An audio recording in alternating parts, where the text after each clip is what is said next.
Buti na lang nakaisip ako agad ng palusot. Eh, kailan mo ba kasi sasabihin kay Ginny totoo? Aantayin mo ba na mabuking ka?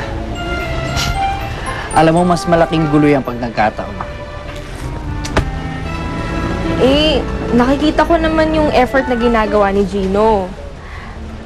Alam mo, siguro kung ibang lalaki yon, iniwan na nila ako. At hindi nila pagtsatsagaan yung girlfriend nila na hindi sila maalala. Does that mean, aaminin mo na kay Ginny yung totoo? Tado, ba't parang katinitong barong na pinahiram mo sa akin? Saan ba ito galing? Sensya na. Ilang kasi afford ang budget. Hiniram ko yan kay Raho. Raho? Yung designer? Hindi. Kay Mang Raho. Yung may-ari ng puneraria dun sa kanto. Aba naman, Dado. Baka naman kung sino-sino nang pati yung sumuot nito. Diba? Magkikita rin tayo balang araw. Wow naman! Saan ba lakad niyo at mukhang busy yata kayong dalawa? Ito kasi si Gino. Oh, Haharanahin daw niya si Marga. bakit pa? Di ba jowa mo na yun? Kami nga. Hindi niya naman ako naaalala. Sabi kasi may selective amnesia siya eh. Lahat naaalala niya, puweras ako. Huh? Eh, paano nangyari yun?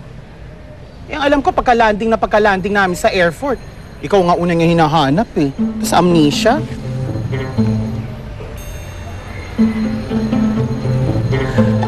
Ano? Sabi mo?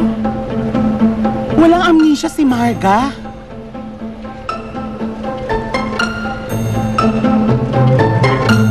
Nasaan na po kayo? Hello po? Nasaan na po kayo? Hello po?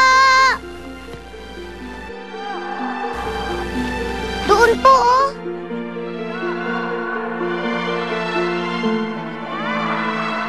Katrina. Dumidilim na. Bumalik na lang tayo sa kampo. Paano si Daldalita? Katrina, ay may bukas pa naman. Mahirap abutan ng dilim din sa gubat. Halika na. Balik tayo sa kampo. Halika na.